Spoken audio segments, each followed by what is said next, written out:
యేసు ప్రభు అందరికీ ప్రభు. అందరికీ, కొందరిగా అందరిగా. ఈ భూ ప్రపంచములో ఎవరైతే ఉన్నారో, నువ్వు నమ్మినా ప్రభువే, నీవు నమ్మకపోయినా ప్రభువే. యేసు క్రీస్తు అందరికీ ప్రభు. మరొక మాట ఉంటుంది, యేసు క్రీస్తు అందరికీ ఉపకారి. ఏండి? అందరికీ ఉపకారి. ఆయన ఎవరికి అపకారం చేసే దేవుడు కాదు. స్తోత్రం చెప్పండి గట్టిగా, హల్లెలూయా. కాబట్టి ఈ రాత్రి నా ప్రేమైన దేవుని బిడ్డలారా, యేసు ప్రభు నిన్ను ప్రేమిస్తున్నాడు, నీ భర్తను ప్రేమిస్తున్నాడు, నీ బిడ్డలను ప్రేమిస్తున్నాడు, అందరినీ ప్రేమిస్తున్నాడు ప్రియులారా. ఆయన ప్రేమలో స్వార్థం లేదు. ఈ రాత్రి ప్రభు మరొక అవకాశం మీ గ్రామానికి ఇచ్చాడు, మీ కుటుంబానికి ఇచ్చాడు, మీ గ్రామానికి ఇచ్చాడు ప్రియులారా. మరొక అవకాశం నీకు నాకు మరొక అవకాశం ఇచ్చాడు. బ్రతకమని ఇచ్చాడు దేవుడు. ఎందుకు బ్రతకమని ఇచ్చాడంటే, ఇంకా నువ్వు మారు మనసు పొందుతావని, ఇంకా నువ్వు రక్షించబడతావని, ఇంకా నువ్వు పాపాన్ని విడిచిపెడతావని, ఈ లోకాన్ని విడిచిపెట్టి ఆయన వద్దకు వస్తావని మరొక సమయం దేవుడు నీకు ఇచ్చాడు. కానీ బైబిల్లో ఒక మాట ఉంది, 78:38 చూడండి. 78:38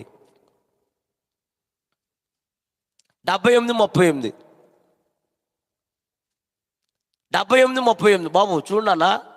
అయితే అమ్మా, ఆదికాండం దేశం ఏంటి? నువ్వు ఆదికాండం కాదు, కీర్తన.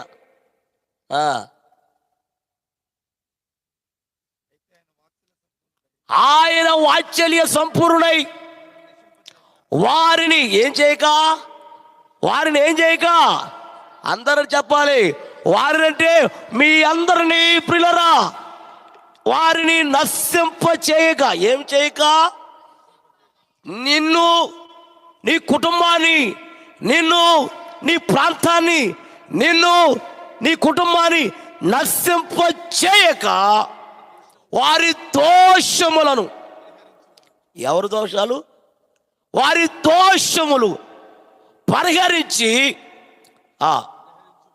పరిహరించువాడు తన ఉగ్రతను ఏమాత్రము రేపు కొనక పలుమారులు తన కోపాన్ని ఏం చేసుకుంటున్నాడంట? అణుసుకొనుచున్నాడంటండి. అణుసుకుంటున్నాడంట. అంటే పలుమార్లు ఏంటండి? చాలాసార్లు నువ్వు చేసే పాపం, నువ్వు చేసిన దోషాలు, నువ్వు చేసిన అక్రమ పనులు, నువ్వు చేసిన మోసాలు, నువ్వు చేసే ప్రతి పని కూడా ఆయన సహిస్తూ, ఓపిక పడుతూ, నీ మీద ఉగ్రత చూపించక, ఆయన కోపం నీ మీద రేపు కొనక, నీ ఎడల, నీ కుటుంబం ఎడల ఆయన ఏం చేసుకుంటున్నాడంట? పలుమారులు ఆయన కోపాన్ని అణుసుకొనుచున్నాడంటండి. ఈ రాత్రైనా, ఈ రోజైనా, లేకపోతే ఈ సంవత్సరమైనా పిల్లరా, ఇప్పుడైనా నీవు ఇంకా మారకపోతే, ఇంకా నీవు మారు మనసు పొందకపోతే, నీవు విడచకపోతే, పాపాన్ని విడిచిపెట్టకపోతే, ఈ రాత్రి ప్రభు అంటున్నాడు, నా కోపాన్ని నేను అణుసుకుంటున్నాను. ఎందుకు అణుసుకుంటున్నాడంట? ఇంకా నువ్వు మారుతావని, పాపాన్ని విడిచిపెడతావని. పిల్లరా, ఈ లోకములో ఉన్న వాటిని నువ్వు ప్రేమించకుండా ఉంటావని నీ యందు ఆయన చాలా ఎదురు చూస్తున్నాడు. ఆయన ఇప్పటికే చాలా మంది చనిపోయారు. నువ్వు అనుకుంటున్నా నేను తప్పించుకున్నాను అనుకుంటున్నా. దేంట్లోంచి? నోరిప్పుడున్నాయా? దేంట్లోంచి తప్పించేసుకున్నాను? హాయిగా ఉంది, ఆడింది పాడింది, పాలసరా, ఇక అప్పుడప్పుడు తాండ్రది, ఆవుగా తాండ్ర అనుకుంటున్నావు నువ్వు. 3వ తరుడు అయి వచ్చేసింది. అది ఎవరిని వేసేస్తుందో వేసేద్దే. ఏది? డెమక్రమా అమక్రమా? అమ్మా, ఒమిక్రమ అంటది. ఇటువరకు దాన్ని డిమక్రమ అనేవారు, పొలాలు కొట్టేసేవారు దాన్ని. ఆ డిమక్రమ కొట్టితే చచ్చిపోతారు దెబ్బతో. ఇది ఒమిక్రమ అని ఇట్టేసాడు. ఎవడెట్టేసాడు పేరు బట్టి. అది వచ్చేస్తుంది, త్వరగా కొన్ని దేశాలకు వచ్చేసింది. ఇంకా నువ్వు బ్రతికిపోయిన అనుకుంటున్నావు, హాయిగా ఇంట్లో కూర్చుని 2 కాళ్ళు చాపుకుని పడుకుంటున్నావు, హాయిగా ఉందనుకుంటున్నావు. తుక్కులేపేద్దాయి తుక్కులేపేద్దాయి. ఎవడు కాపాడు నిన్ను కాపాడువాడు ఎవడంటే యేసు ఒక్కడే. నేను రక్షించువాడు ఎవడంటే యేసు ఒక్కడే. నేను తప్పించువాడు ఎవడంటే యేసు ఒక్కడే తప్ప ఏ మనుషుడు నిన్ను తప్పించలేడు. ఈ రాత్రి నిజంగా చెప్తున్నాను ప్రియులారా, నమ్మి బాప్తిసం పొందినవాడు రక్షించబడును, నమ్మనవాడు శిక్షించబడును. దేవునికి మహిమ కలుగును గాక. ఒక రోజున మా ఊరంటే మా ఊరు కాదులే, బాగా తెలుసు నాకు. చాలా డబ్బు ఉంది వాళ్ళకి, చాలా ఆస్తి ఉంది, చాలా డబ్బు ఉంది, చాలా ఆస్తి ఉంది. అయినా సరే ఏ పని మానరాళ్ళు, అసలు పనికెళ్ళే పని కూడా లేదు వాళ్ళిద్దరికి. పిసినార్ సంఘానికి చెప్పరమ్మా, కేక్ తినేసారు ముందు, అది దెబ్బడిపోయింది మీకు. అప్పుడే తినేసారండి. ఇక్కడ చాలామంది దాచుకుంటారు దాన్ని. సరేలే, చాలా పిసినార్ సంఘానికి ఏంటి వాళ్ళ అధ్యక్షులు. ఓ రోజున మట్టి తవ్వుతాగి ఏం పట్టుకెళ్తున్నారు, పలుగట్టుకెళ్తున్నారు. ఇద్దరు, ఆడు ఈడు పట్టుకెళ్తూ ఉంటే మట్టి తవ్వుతున్నారు అంటే ఎండలో, బాగా విపరీతమైన ఎండలో తవ్వుతున్నారు మట్టి. మధ్యాహ్నం భోజనం వేసారు వాళ్ళు. ఈ గొనపాలు ఎక్కడెట్టి వెళ్ళారు ఏమా, ఎండలో పెట్టేశారు. ఆ ఎండలో ఏమైపోతున్నాయి, బిలబిలబిల కాలిపోతున్నాయి. ఒకడు అన్నం అయిపోయింది, అప్పుడే అయిపోయి ఒకడు వచ్చేసి పట్టుకున్నాడు దీన్ని కొనపం. వీడు ఎప్పుడైతే పట్టుకున్నాడో కాలిపోతుంది అనుకుంటా, కాలిపోతూ ఉంటే వీడు అన్నాడట, రే గుణపానికి జ్వరం వచ్చేసింది అన్నాడట. ఏమొచ్చిందంట?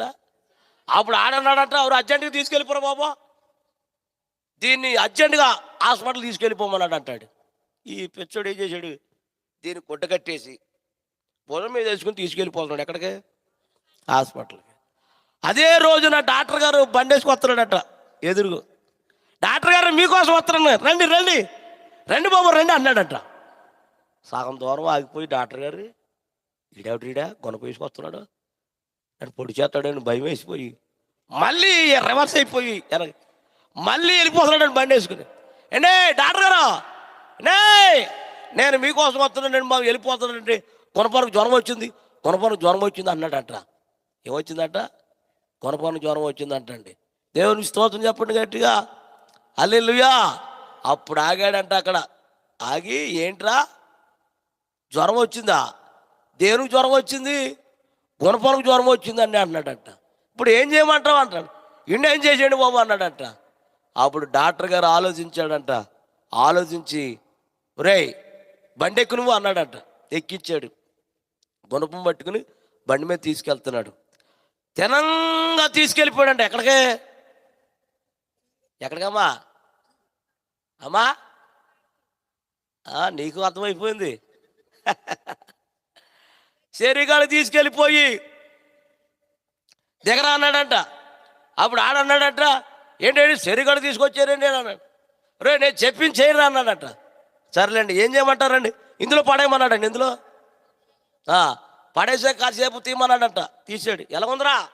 అయ్యి బాబు కూలింగ్ అయిపోయింది అన్నాడట. వెళ్ళిపోయి ఇంటికి వెళ్ళిపోమన్నాడట. ఆ సాయంత్రం ఇంటికి వెళ్ళిపోయాడు. ఆ తెల్లారి వాళ్ళ ఆవిడకి జ్వరం వచ్చిందంటండి.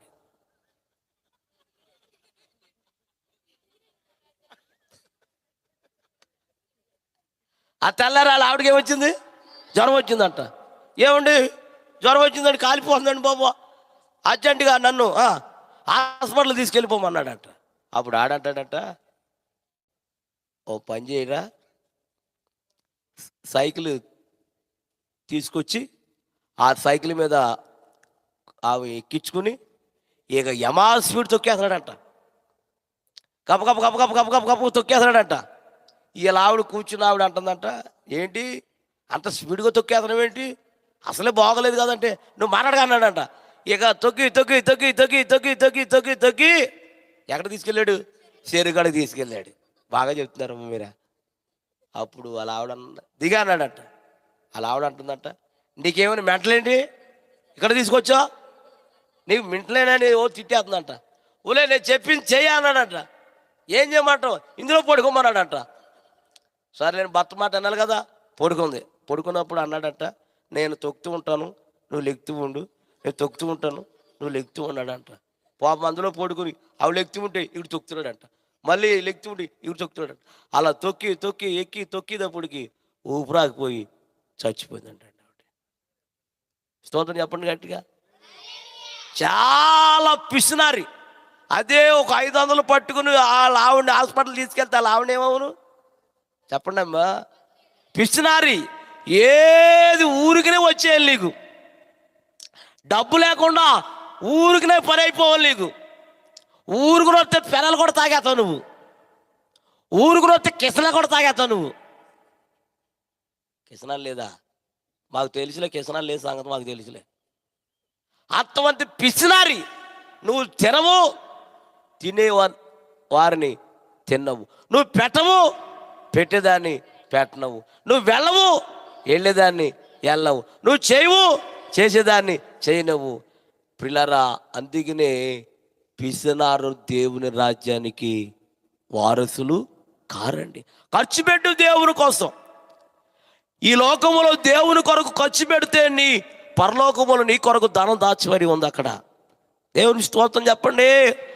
నీవు ప్రభు కొరకు, ప్రభు నిమిత్తమై నువ్వెంత ఖర్చు పెడతావో రెట్టింపేసి నీ కొరకు దాచించాడు అక్కడ పరలోకములో. దేవునికి మహిమ కలుగును గాక. కాబట్టి ఈ రాత్రి నా ప్రేమ దేవుని బిడ్డలారా, తన కోపాన్ని పలుమార్లు ఏం చేసుకుంటున్నాడట? అణుసుకుంటున్నాడంట. ఈ రాత్రి నా ప్రేమైన దేవుని బిడ్డలారా, యేసు ప్రభు అంటున్నాడు, మీలో పాపము లేని వాడు మొట్టమొదటి ఆమె మీద రాయి వేయండి. ఎవడు వేయలేదు. అంటే అందరూ ఏం చేశారు? అందరూ ఏం చేశారంటే పాపం చేశారు. కాబట్టి పిల్లరా, ఒకడు వెంట ఒకడు వెళ్ళిపోతామంటే అమ్ముతూ అన్నాడట యేసయ్య, అమ్మా నిన్ను ఎవరు శిక్షించలేదా? లేదు ప్రభువా, నన్ను ఎవరు శిక్షించలేదు. ఇక పాపము చేయకు, సమాధాన గల వాగ్దానమై పొమ్ము. దేవునికి మహిమ కలుగును గాక. పాపీరావా పాపము విడచి పరిశుద్ధులా విందులు చేరా. పాపీరావా పాపము విడచి పరిశుద్ధులా విందులు చేరా.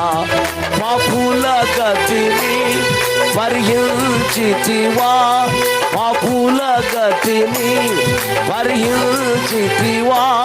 పాతాళమే అరే అతము, పాతాళమే తము.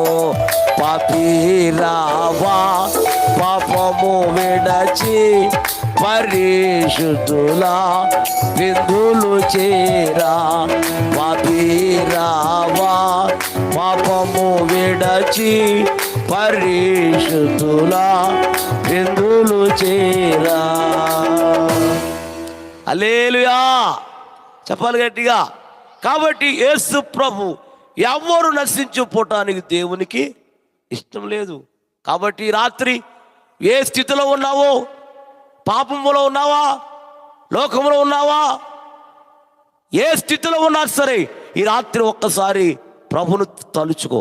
ప్రభువా నన్ను రక్షించు, నువ్వు నిజమైన దేవుడు అయితే ఈ రాత్రి నాకు కనపడు అని ఒక్కసారి ఆయన పిలు.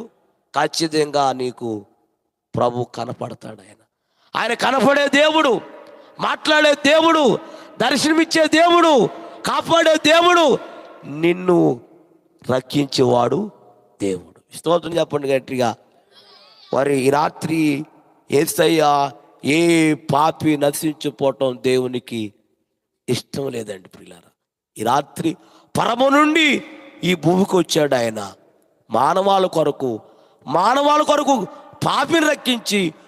పిల్లరా, ఆయన ఏం చేశాడంటే మన కొరకు చివరికి ప్రాణం పెట్టాడు. ఆయన ఈ భూ ప్రపంచంలో మానవాళి కొరకు ప్రాణం పెట్టిన వ్యక్తి ఎవరంటే, ఈ ప్రపంచం అంతటి మానవుల కొరకు ప్రాణం పెట్టింది ఎవరంటే యేసు ఒక్కడే ప్రియులారా. ఏ మనుష్యుడు మానవుల కొరకు ప్రాణం పెట్టలా. ఏ మనుష్యుడు వారి పాపాలు మొయ్యలే. ఈ భూ ప్రపంచమంతా ప్రతి మానవుడు చేసిన పాపాలన్నీ మోసిన వ్యక్తి ఎవరంటే యేసు ఒక్కడే. దేవుని బిడ్డలైన వారి స్తోత్రం కూడా చెప్తలేదు మీరు. ఇప్పుడు అన్యుడు ఎలా చెప్పలేరు, మీరు కూడా ఉన్నారు కదా, ఎందుకు? నాకు అన్నీ తెలియలేవా అన్నట్టు ఉన్నారు మీరు. నాకు బైబిల్ ఏంటో తెలుసు, వాక్యం ఏంటో తెలుసు. నేను ప్రపంచం అంతా తిరిగేసాను. అమెరికా, ఇజ్రాయెల్ దేశం, యెరూషలేం వెళ్ళలేదు. 3 దేశాలు వెళ్ళలేదు. ఇంకా అన్ని దేశాలు తిరిగేసాను. విమానం ఎక్కేసాను, దిగేసాను. విమానం చాలాసార్లు ఎక్కేసాను నేను. ఈ 3 దేశాలు అన్ని దేశాలు దిగేసాను. వెరీ సింపుల్గా ఉంటాను నేను, వెరీ సింపుల్గా. ఒక 20 మందిని గ్యాంగ్ వేసిన రాను నేను. Very simple. ఒక్కడే వస్తాను, ఒక్కడే వెళ్ళిపోతాను. బైబిల్ మోసేవాడు ఒకడు, బ్యాగ్ మోసేవాడు ఒకడు, బూట్లు మోసేవాడు ఒకడు, సూటు మోసేవాడు ఒకడు. ఇవన్నీ చిరాకు. నాకు పెట్టుకుంటే ఉంటారు, పెట్టుకున్నాను. నాకు రాకదు మహిమ. ఎవరికి రావాలి? దేవునికి మహిమ రావాలి. దేవునికి స్తోత్రం చెప్పండి గట్టిగా. హల్లెలూయా. మనం తగ్గాలి, ఆయన ఏం చేయాలి? మనం చెప్పాలి గట్టిగా. మనం తగ్గాలి, ఆయన్ని ప్రతి విషయంలో, మన ప్రవర్తన విషయంలో, మన క్రియల విషయంలో, మన బెల్లపు విషయంలో, అన్ని విషయాల్లో మనం తగ్గాలి, ఆయన్ని హెచ్చించాలి. బెల్లప్పు చేసావా, బెల్లప్పు తీసేస్తాండి. ఇది నాకు శరీరాకు బెల్లప్పు చేసేవాళ్ళే. తగ్గు. ఇప్పుడు హెచ్చించే వాళ్ళు అందరిని మోళ్ళెట్టేశాడు ఎవరో. కాబట్టి చూడాలి, మీరు ఎంత ఒదుగుతావో అంతగా నిన్ను ఎదిగిస్తాడు దేవుడు. ఇది ఖచ్చితం. ఇది కాబట్టి ఈ రాత్రి ఈసారైనా గమనించు. మీకు తెలుసు యేసు ప్రభువు నిజమైన దేవుడని మీ అందరికీ తెలుసు. కానీ దేవుని సన్నిధికి రాలేకపోతున్నావు. ఏదైతే నీకు రాకుండా చేస్తుందో దాన్ని తొలగిపోయేలాగా మరొకసారి ప్రభును తలుసుకో. ఖచ్చితంగా నీవు ప్రభు సన్నిధికి వచ్చును గాక, రక్షించబడును గాక, మారు మనసు పొందును గాక, త్వరలో అతి త్వరలో రక్షించబడును గాక. హల్లెలూయా. యేసు ప్రభు తెలియని వ్యక్తి ఈ భూప్రపంచంలో ఎవడో లేడు. నిజమైన దేవుడు అని తెలుసు, పరిశుద్ధుడైన దేవుడు అని తెలుసు, పాపి కోసం వచ్చాడని తెలుసు కానీ నీకున్న కట్లు నిన్నేం చేస్తున్నాయి? బంధిస్తున్నాయి. కాబట్టి యేసు ప్రభు గురించి తెలియని వ్యక్తి ఏ వ్యక్తి కూడా ఈ భూప్రపంచం ఎవరు లేరు. నీకున్న కట్లు ఉన్నాయి కదా, వాటిని తెగించి బయటికి రాలేకపోతున్నా. కాబట్టి ఖచ్చితంగా నువ్వు యేసు ప్రభు యొద్దకు వస్తావు. ఆయన గురించి తెలుసుకున్న వ్యక్తిని వారు ఆగలేరు. ఆగకుండా ప్రభు సన్నిధికి వస్తారు. ఖచ్చితంగా ఏదో ఒక రోజున ప్రభు దగ్గరికి తప్పకుండా మీరు వచ్చుదురు గాక. హల్లెలూయా. చిన్న సాక్ష్యం చెప్తాను వినండి, ఎక్కువ చెప్పను. కానీ ప్రభు చిత్తమైతే, ప్రభు రాకడ ఆలస్యమైతే ఇదే స్థలంలో పిల్లల మరొకసారి వస్తాను. నా పరిపూర్ణమైన సాక్యాన్ని మీకు తెలియపరుస్తాను. మా అమ్మగారు, మా నాన్నగారు వారు విగ్రహారాధన చేసేవారు. వాటి నుంచి దేవుడు ఎలా తప్పించాడని చెప్తాను వినండి. మా అమ్మగారికి పిల్లలు లేరు, 11 సంవత్సరాల దాకా పిల్లలు లేరు. లేకపోతే ఒక సహోదరి వచ్చి, మా పిన్ని అవుతుంది, ఆవిడ పిన్ని అవుతుంది, మా అమ్మ అంది, మా అక్క ఒకసారి మా చర్చికి రా అని చెప్పారు. మా అమ్మగారు అన్నారట, బావగారు ఊరుకోరు, చాలా కోప్పడతాడు ఆయన అన్నారట. బావగారు లేనప్పుడు తీసుకెళ్తాను అక్క అని ఆదివారం చర్చికి తీసుకెళ్ళిపోయింది ఆవిడ. తీసుకెళ్ళిపోయి పాస్టర్ గారిని పరిచయం చేసి అయ్యారండి, మా అక్కకి పిల్లలు లేరండి, వారు యేసుప్రభువుని నమ్ముకోలేదు, కాబట్టి మా అక్క కొరకు మీరు ప్రార్థన చేయండి పిల్లలు పుట్టేలాగా అని పాస్టర్ గారు పరిచయం చేస్తే, పాస్టర్ గారు మా అమ్మ కొరకు ప్రార్థన చేశారు. ప్రార్థన చేశాక యేసు ప్రభు గురించి కొన్ని మాటలు మా అమ్మకి చెప్పారు. ఖచ్చితంగా దేవుడిని గర్భాన్ని తెరిస్తాడమ్మా, మీరు గర్భాన్ని తెరిచిన తర్వాత మగబిడ్డ పుట్టినా ఆడబిడ్డ పుట్టినా మీరు యేసు ప్రభుని నమ్మాలని మా అమ్మగారికి చెప్పారు పాస్టర్ గారు. అలాగేనండి, ఖచ్చితంగా మాకు బిడ్డలు పుడితే నేను నా భర్త ప్రభు నమ్ముకుంటామని చెప్పారు. యేసయ్య పేరట ప్రార్థన చేశారు అయ్యగారు. ఆయన అన్న రోజుకి మా అమ్మగారికి ప్రియులారా వారిని నెల తిరగగానే యేసయ్య మా అమ్మ గర్భాన్ని తెరిచాడు ఆయన. దేవుని స్తోత్రం చెప్పండి. 11 సంవత్సరాల దాకా పిల్లలు లేరు. సరేలే, మొట్టమొదటగా మరి అబ్బాయి పుట్టాడు. అప్పుడు మా నాన్న మారు మనసు పొంది బాప్తీసు పొంది, మా అమ్మ కూడా మారు మనసు పొంది బాప్తీసు పొంది, వారు చేసిన ఆ యొక్క పూజలన్నీ మానేసి ప్రభు దగ్గరకు వచ్చేసారు. తర్వాత రెండోసారి మళ్ళీ అబ్బాయి పుట్టాడు. తర్వాత మూడోసారి అమ్మాయి పుట్టింది. ఎవరు నమ్ముకున్నాక? యేసు ప్రభు నమ్ముకున్న తర్వాత 3 పిల్లలు పుట్టారు. ఇక నాన్నగారు అమ్మగారు చర్చికి వెళ్తున్నారు, అన్నయ్య పనికి వెళ్ళేవాడు, నేను మా చెల్లి ప్రియులరా బడికి వెళ్తున్నా, అన్నయ్య పనికి వెళ్ళేవాడు, అమ్మ పనికి వెళ్ళేది, నాన్న పనికి వెళ్ళేవాడు. ఇలాగ పనికి వెళ్తూ మేము చదువుకుంటూ ఉండేవాళ్ళం. కానీ చర్చికి ఎప్పుడు వెళ్ళలేదు. మా అన్నయ్య కానీ నేను కానీ మా చెల్లి కానీ, అమ్మగారు నాన్నగారు వెళ్ళేవారు. అలా ఉన్న టైంలో మరి నేను సినిమాలోకి వెళ్ళిపోయాను. నేను ప్రియులరా చాలా సినిమాలు యాక్ట్ చేశాను. నేను ఆఖరి సినిమాలో 6 చిత్రాలు నటించి మా ఇంటికి వచ్చేసాను. ఇంటికి వచ్చేస్తే నేను ఏది మానేసి వెళ్ళాను షూటింగ్కి? ఏమ్మా, చదువు మానేసి వెళ్ళాను. నేను తిరిగి వచ్చేటోడికి చెల్లి 10వ తరగతి చదువుతుంది. మా నాన్నగారు అన్నారు, నీవు షూటింగ్లు ఏమీ వస్తలేదు కాబట్టి మళ్ళీ చదువుకోవాలని అన్నారు. అలాగే నాన్న చదువుకుంటాను అన్నాను. మరలా నన్ను ఎందులో జాయిన్ చేసాడండి? మరలా 1వ తరగతి జాయిన్ చేసాడు ఆయన. మా చెల్లెన్ని మరి నేనెన్ని ఎన్నో ఒకట్లైనా ఒకటే, ఎటు చూసినా ఒకటే. అయితే మా ఊళ్ళో అందరూ అడిగేవారు నా పేరు. అప్పుడు శ్రీను. రే శ్రీను ఎన్నో తరగతులు అనేవారు. ఒకటంటే బాగోదని నేను డిగ్రీ చదువుతున్నాను అన్నామండి. అలా చదువుకుంటూ తణుకు దగ్గర తాడేపల్లి కూడా ఉంది. మద్దాల రామారావు అని గొప్ప డ్రామా యాక్టర్ ఆయన. ఓ సినిమా తీశాడు ఆయన. తీస్తే మా అమ్మను మా నాన్న అడిగితే వచ్చారు. అమ్మ మీ అబ్బాయిని పంపుతావా షూటింగ్లో అన్నారు. పంపిస్తామన్నారు. మా నాన్న మా అమ్మని అడిగారు. నాన్న వెళ్తామన్నారు. వెళ్తానన్నాను. ఏం చేశారు? సినిమా షూటింగ్ తీసే ముందు డైలాగులు నేర్పుతారు, డైలాగులు యాక్షన్ నేర్పుతారు. ఏం చేశారు? ఏమీ నేర్పకుండా కారు ఎక్కించుకుని విశాఖపట్నం అవతల అరకులో తీసుకెళ్ళిపోయారు. అక్కడ షూటింగ్. కారు దిగాక అడిగాను, ఏమి నేర్పలేదంటండి? అసలు అది సినిమా పేరేంటంటే కొత్త బాలనాగమ్మ. మరి మీ పాత్ర ఏంటి, నా పాత్ర ఏంటి అని అడిగాను. రామారావు గారేమో మాయిల్ పైకి అంటండి. మరి నా పాత్ర నేను అడిగితే నువ్వు పిల్లదయ్యాను అన్నాడు నన్ను. మరి ఏం చేయాలన్నాను. నువ్వేమీ చేయక్కర్లేదు నాయనా, నేను ఓం రీమంటాను, నువ్వేమో పొగేత ఉండాలి అన్నాడు. మరి ఇది ఒకటే చెప్పాడు ఆయన. సర్లేని ఒక ఆయన లోపలికి రమ్మన్నాడు ఆయన. ఎందుకండి అన్నాను. మీ మొఖానికి రొంగేయాలి అన్నాడు. అసలే ఎరుపు కదా మొఖం. ఈ ఎరుపుకి ఆ ఎరుపు రాసేసాడు, నల్ల నైటీ వేసాడు, నల్ల విగ్గి పెట్టాడు. బాబు ఒకసారి అర్థమిస్తావా అన్నాను. ఏమండి అన్నాడు. నా ముఖం చూసుకోవాలి అన్నాను.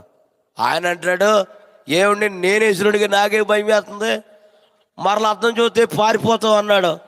సర్లే వద్దులే బాబు ఉంచేసుకో అన్నాను. బాబు బయటికి వెళ్ళాలన్నాను. ఇటు వెళ్ళమన్నాడు. ఇలాగే డ్రెస్తో బయటికి వెళ్తామంటే బయట 2 కుక్కలు రెడీగా ఉన్నాయి అక్కడ. అయ్యి బాబు ఏంటి ఇక్కడ ఉన్నాయని మాట్లాడకుండా శబ్దం చేయకుండా ఎలాగెళ్ళాను అలాగొచ్చేసాను. ఆయన అక్కడే ఉన్నాడు. ఏంటి అలాగొల్లే ఇలాగొచ్చే పని అయిపోయింది బాబు అన్నాను. అయితే మంతు తట్టుకోమన్నాడు. ఆ మంతులో నిప్పులు ఉన్నాయి. యాపరెడ్డి ఇచ్చాడు, సాంబ్రాన్ని ఇచ్చాడు. నేనన్నాను ఆయనతో, రామారావు గారితో, ఏమండి భయం వేస్తుంది అన్నాను. భయం అవుతున్నాను, వేసే అన్నాడు. ఏంటి వేసేది? మొదలెట్టాడు. ఓం రీమంటున్నాడు. ఏమి వేయాలి? పొగేసేస్తున్నాను. పొగేసేస్తూ ఉంటే చెప్పాలి నాకు, అయ్యా మీరు పొగేస్తా ఉండగా మీ వెనకాల బాంబు పెడతాము అని చెప్పాలి. ఆడెవడో ఎప్పుడు వచ్చేసాడు, ఎంతలా ఉందంట బాంబు. ఆ బాంబు తీసుకొచ్చి ఇందులో పెట్టాడు.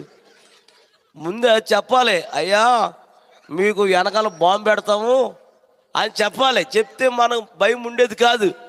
ఎప్పుడు వచ్చేసాడో వచ్చేసి ఇందులో తగిలిచ్చేసాడు. ఇందులో నాకు తెలీదు. ఆయనేమో ఓం రీపు అంటున్నాడు, నేనేమో ఏ చేస్తున్నాను. ఏ చేస్తూ పెట్టి ఆయన ఎప్పుడు వచ్చి పెట్టేశాడో ఒక్కసారి ఓం రీం బావురు పేలిపోయేటప్పటికి ఇందులో పెట్టేసాడేమో బాంబు. బద్దలైపోయి అలా పైకి వెళ్ళిపోతున్నాను. పైకి వెళ్ళిపోతుంటే నాయన కేకలు బొప్పలు, బాబు కాపాడండి అయ్యా నీ తల పెడతా. ఏం పర్లేదు చుట్టూ వలెట్టేసామన్నారు వాళ్ళు.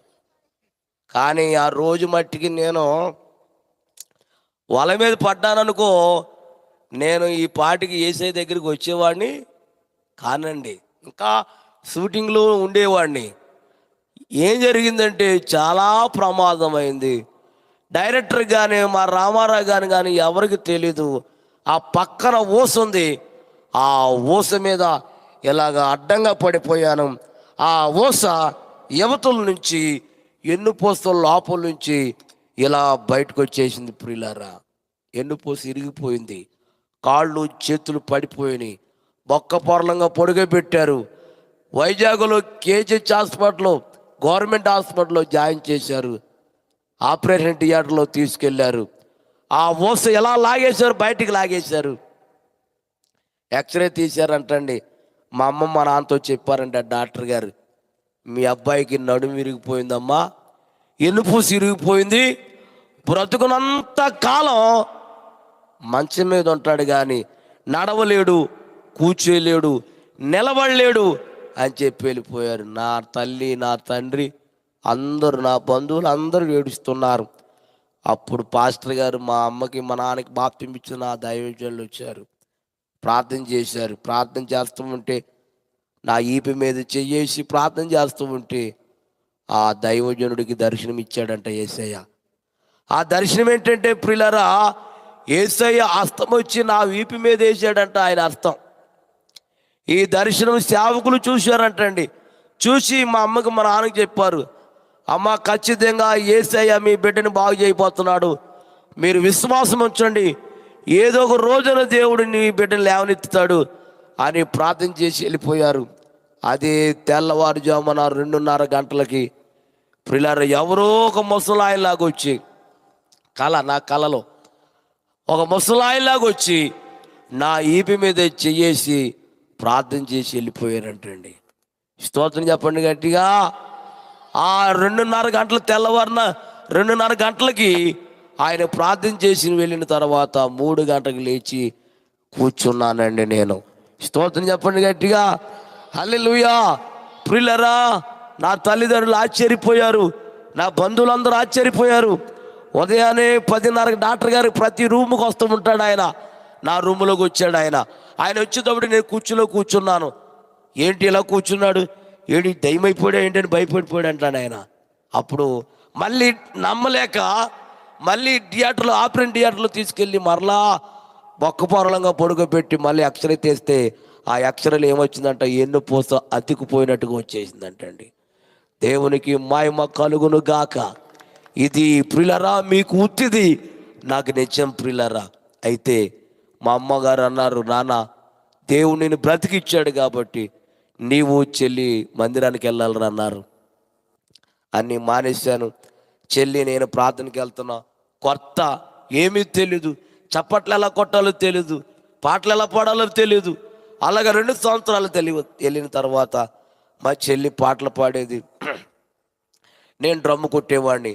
అలాగా ఉంటూ ఉంటూ ఉంటూ ప్రియులారా మా చెల్లి పెద్ద యూత్ని నడిపించేది. మా చెల్లి యూత్ కార్యక్రమాలు జరిపించేది, కార్యక్రమాలన్నీ చేసేది. అలాంటి టైంలో పాస్టర్ గారు అన్నారు, ఏమన్నారంటే, రబ్బాయ్ ఈ సంవత్సరం నేను బాప్తీసాలు ఇవ్వాలనుకుంటున్నాను, మీలో ఎవరైనా బాప్తీసాలు పొందేవారు ఉన్నారా అని అడిగారు. ముందు మా చెల్లి లేచింది, తర్వాత నేను లేచాను. ఆ తర్వాత చాలామంది పురుషులు, స్త్రీలు, యవనస్తులు లేచారు. ముందుకు పిలిచారు. ఏ రోజు తీసుకుంటారు? ఈ రోజా, రేపా, ఎల్లుండా అన్నారు. మా చెల్లి అంది, నేను ఈరోజే తీసుకుంటాను అయ్యగారు. ఆ తర్వాత మమ్మల్ని అడిగారు. మేము కూడా ఈరోజే తీసుకుంటామని చెప్పాం. అందరూ పాటలు పాడుకుంటూ చెరువు కాడికి వెళ్తున్నా. మధ్యలో ఒకసారి ఆవిడ ఏం చేసిందంటే, అందరూ నడిచి వెళ్తున్నాం, మధ్యలోకి వచ్చేటప్పటికి ఎవరికి కనపడకుండా, ఎవరికి చెప్పకుండా దొంగచాటుగా పారిపోయింది ఆవిడ. మేము బాప్తీసాలు పొందేశాం, లెక్క వేసుకుంటున్నారు అయ్యగారు. లెక్క పూర్తి అవ్వలేదు. ఒక ఆవిడ లేదు. ఆవిడ ఎవరంటే మా చెల్లి. మీ చెల్లి ఎదురా అన్నారు. అయ్యగారు ఇంటికి వెళ్ళిపోయింది అన్నాను. ఎందుకు వెళ్ళిపోయిందిరా? తీసుకుంటుందని చెప్పి ముందు లేచింది కాదంటే ఏమోనండి అన్నాను. అయితే నేను మీ ఇంటికి వస్తానన్నారు. రెండు అయ్యగారు అన్నాను. వచ్చారు. రాగానే మా చెల్లి అయ్యగారి కాళ్ళ మీద పడిపోయింది. పడిపోతే ఏంటమ్మా అంటే, అయ్యగారు నేను ఈ సంవత్సరం తీసుకోను, వచ్చే నేను 3 సంవత్సరాల తర్వాత తీసుకుంటాను చెప్పింది. అప్పుడు అయ్యగారు అన్నారు, దేనికి అలాగే వెళ్తున్నావు? నేను బీఈడి పరీక్షలు రాయాలండి, పాస్ అవ్వాలి, నాకు ఉద్యోగం రావాలని అంది. అప్పుడు అయ్యగారు అన్నారు, దేనికైనా వాయిదా ఇచ్చి కానీ బాప్తీసానికి వాయిదా వేయకమ్మా అని ఆ మాట చెప్పి వెళ్ళిపోయారు. మా చెల్లి 3 సంవత్సరాలు చదివింది, బీఈడి పరీక్షలు రాసింది, పాస్ అయ్యింది. ఏలూరులో శనివారపేటలో ఉద్యోగం వచ్చింది, బోర్డు స్కూల్లో టీచర్ ఉద్యోగం. ఇప్పుడు ఉద్యోగం వచ్చిన తర్వాత మా చెల్లి ఆదివారం చర్చికొచ్చి సాక్ష్యం చెప్పింది. నా ప్రభు నాకు ఉద్యోగం ఇచ్చారు, రేపు సోమవారం ఏలూరులో జాయిన్ అవ్వడానికి వెళ్తున్నాను, వచ్చే ఆదివారం నేను ఏం తీసుకుంటానంటే బాప్తీసం తీసుకుంటానని చెప్పింది. సోమవారం వెళ్తుంది, ప్రయాణం బస్సులో జాయిన్ అవ్వడానికి వెళ్తుంది. వెళ్తూ మధ్యలో ప్రియులారా, ఏలూరు నుంచి వస్తున్న లారీ వాడు ఎదురుగుండా వస్తున్న బస్సును గుద్దేశాడండి. అది బస్సు పడిపోయి 3 పిల్టి మొక్కలేసి ఆ పక్కన కాలువ ఉంది, ఏలూరు కాలువ, ఆ కాలువలో పడిపోయింది బస్సు. అందులో మొత్తం అందరూ చనిపోయారు. కండక్టర్ గారు సహా, మా చెల్లితో సహా ఆ బస్సు మునిగిపోయి ఎవరికి ఊపిరంతక ప్రియులారా ఆ బస్సులో అందరూ చచ్చిపోయారు. అందులో మా చెల్లి కూడా చనిపోయింది. చెల్లి అంటే మహా ఇష్టం నాకు. ఈ జరిగిన 2 గంటలకి మా నాన్నగారికి ఫోన్ చేశారు, పలానా అమ్మాయి చనిపోయింది, పోస్ట్ మార్టం చేస్తున్నారు, వచ్చి మీ శవాన్ని తీసుకెళ్ళమన్నారని ఫోన్ వచ్చింది. నాన్నగారు నేను మా అన్నయ్య వెళ్ళాం, మా చెల్లి శవాన్ని ఇచ్చేశారు. ఇచ్చిన తర్వాత శవాన్ని కారులో ఎక్కించుకుని ఇంటికి తీసుకెళ్తున్నాం. ఇంటికి వెళ్ళే లోపల ఇంటికాడ మా అమ్మగారు చనిపోయి ఉన్నారండి. ఎందుకు చనిపోయారు ఏంటండి? బాగా ఏడుస్తూ ఉంటే అప్పుడు అలా చెప్పారు, అయ్యా మీ తల్లిగారు అన్నం తింటుంటే ఒక ఆయన వచ్చి మీ అమ్మాయి యాక్సిడెంట్లో చనిపోయింది అని ఆ మాట చెప్పగానే ఆవిడ అన్నం తింటా గుండాగిపోయి చచ్చిపోయిందయ్యా అని చెప్పారు. ఆ రాత్రి చెల్లిని అమ్మని ఉంచి తెల్లారింది. అందరూ వచ్చారు, బంధువులు అందరూ వచ్చారు, స్నేహితులు అందరూ వచ్చారు, కార్యక్రమాలు జరుగుతున్నాయి. ప్రియులరా మా బంధువులందరూ మా అమ్మకి మన చెల్లికి నీళ్లు పోసారు. ప్రియులరా ఇంకా సమాధి ఓ పక్కన చేస్తున్నారు, తవ్వుతున్నారు, ఓ పక్కన పెట్లెట్ కొత్తకి వెళ్ళారు. కార్యక్రమం జరుగుతుంది. ఈలోగా మా నాన్నగారు కనపడతలేదు. మా నాన్నగారు నీళ్లు పోయారు, మా చెల్లికి మా అమ్మకి పోయాలి. మా నాన్న కనపడతలేదు. ఏమైపోయాడని మొత్తం చుట్టుపక్కల ఎత్తుకం కానీ ఎక్కడ కనపడలేదు. ఆ ఊరు లేరు, ఈ ఊరు లేరు, మొత్తం ఊర్లన్నీ తిరిగారు కానీ సాయంత్రం 4 అయిపోయింది. బాడీలు ఇక్కడే ఉన్నాయి, ఈయన కనపడలేదు. కాసేపటికి 4:30కి పొలంలో నుంచి ఒక ఆయన పరిగెత్తుకొచ్చి, రే బాబు మీ నాన్న చేలో పురుగుల మందు తాగి చచ్చిపోయాడురా అన్నారండి. మరలా ఆయన 10 మంది కుర్రోళ్ళు వెళ్ళి ఆ చేలో చనిపోయిన మా నాన్న తీసుకొచ్చి మరలా ఆయన స్నానం చేయించి, ప్రియులరా మరలా మరొక పెట్టి తెత్తాకి వెళ్ళారు, మరొక సమాధి తవ్వుతాకి వెళ్ళారు.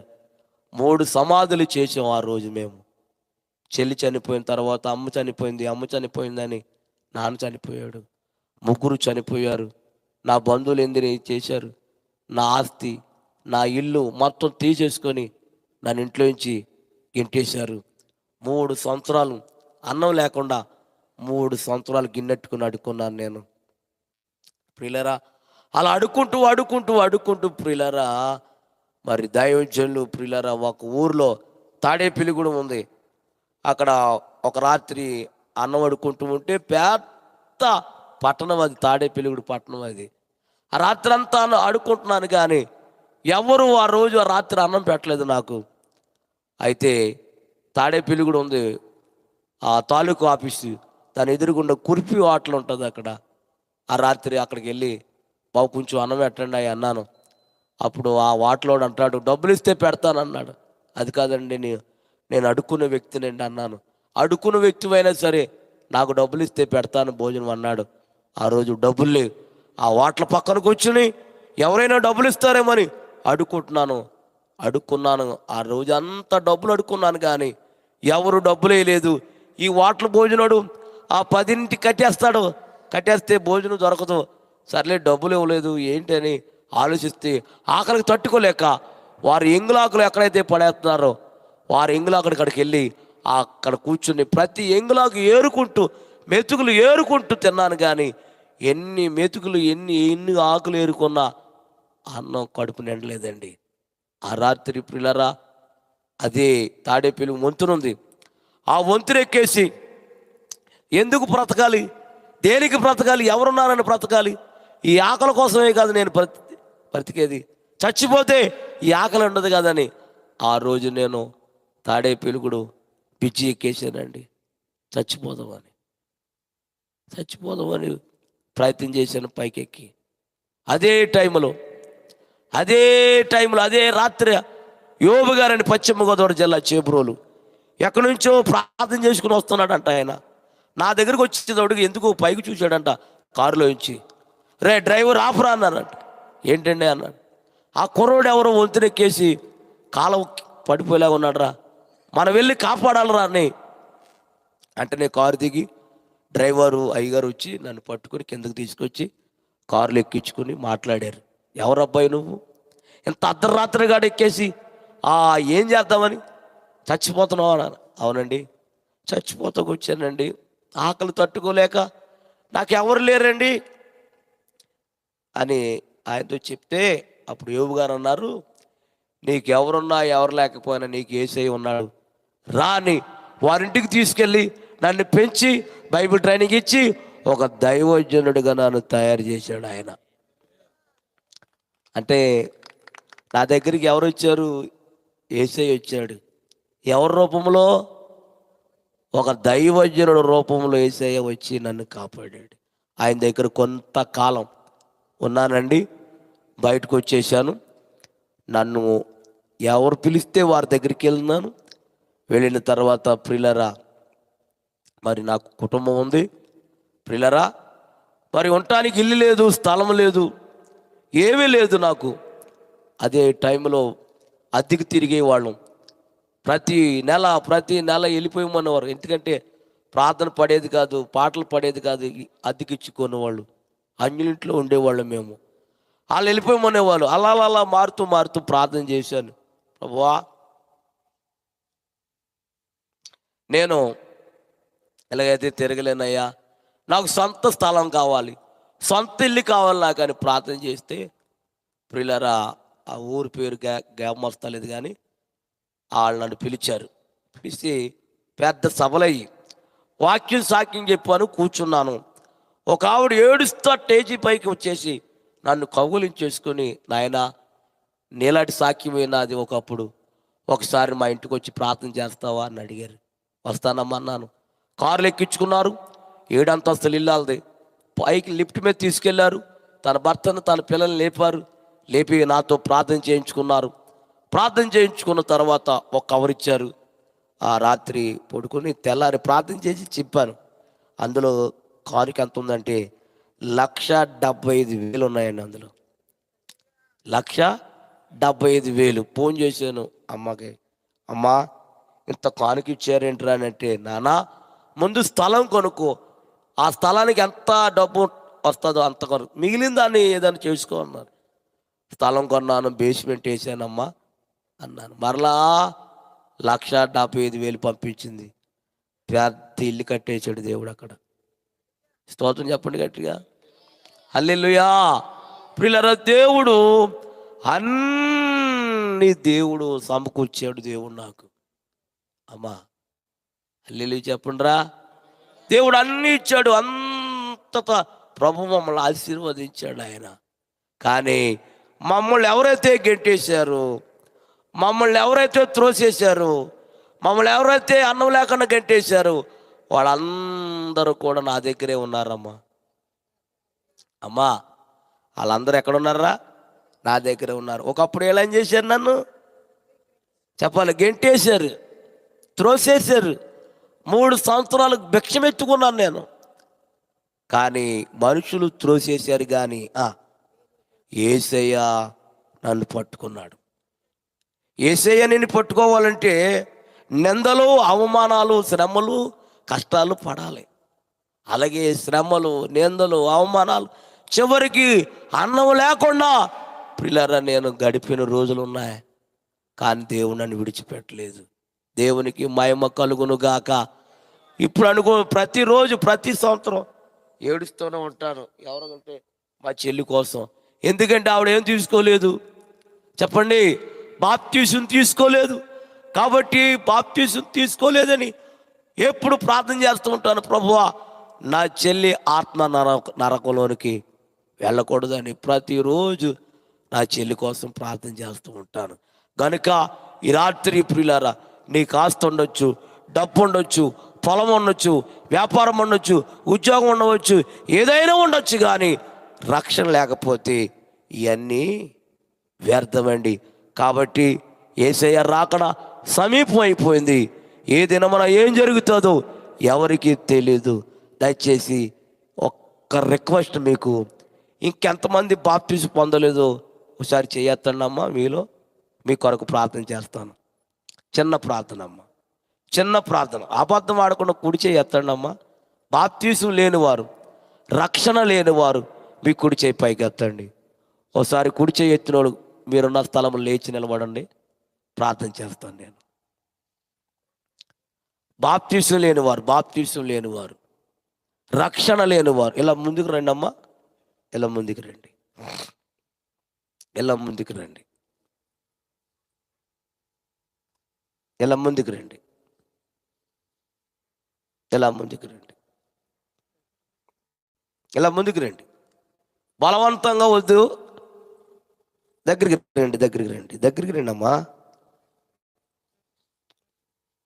ఓకే, మనం ప్రార్థన చేసుకుందాం. ఏదో ఒక రోజున వీరికి దేవుడు రక్షణ ఇచ్చును గాక. పరిశుద్ధాత్మ వీరు ఇచ్చును గాక, రక్షణలోకి నడిపించిన బడును గాక. దేవా, ఈ రాత్రి నాయన నీ దాసుడు తండ్రి ఎంతో ప్రయాసపడుతున్నాడు ఈ గ్రామం గురించి నాయన. తన ప్రయాసానికి తగిన ప్రతిఫలాలు దయచేయమని ప్రభువా నేను బతులాడుతున్నాను తండ్రి. కానీ ఈ రాత్రి నాయన వాక్యం విన్నారు నాయన, సాక్ష్యం విన్నారు నాయన. సాక్ష్యం విని, వాక్యం విని వారి హృదయంలో ప్రభువా భద్రపరిచి ఈరోజు నాయన రక్షణ లేనివారు, బాప్తీసు లేనివారు చాలామంది స్థలానికి వచ్చారు నాయన. నీ పని చేస్తున్నారు బాగుంది, నీ పరిచర్య చేస్తున్నారు బాగుంది, కానుకలు ఇస్తున్నారు బాగుంది, అన్నీ ఇస్తున్నారు నాయన. కానీ పొందలేకపోయారు నాయన బాప్తీసు. తండ్రి నిర్లక్ష్యం చేస్తున్నారు ప్రభువా. తండ్రి ఏ దినమున ఏం జరుగుతుందో ఎవరికి తెలియదు నాయన. తల్లి జాడ పిల్లకి తెలియదు, పిల్ల జాడ తల్లికి తెలియదు నాయన. ప్రభువా ఎంతోమంది వైరస్లో చనిపోయారు నాయన. నీ బిడ్డలు కూడా వచ్చింది నాయన, కానీ వారిని మీరు రక్షించారు, వైరస్ నుంచి తప్పించారు మీరు. ఎందుకంటే వారు రక్షణ పొందాలని, వారు బాప్తిజం పొందాలని. దేవా, ఎవరు నశించిపోవటం నీకు ఇష్టం లేదు కాబట్టి వీరిని మీరు రక్షించినందుకు వందనాలు ఆయన తండ్రి.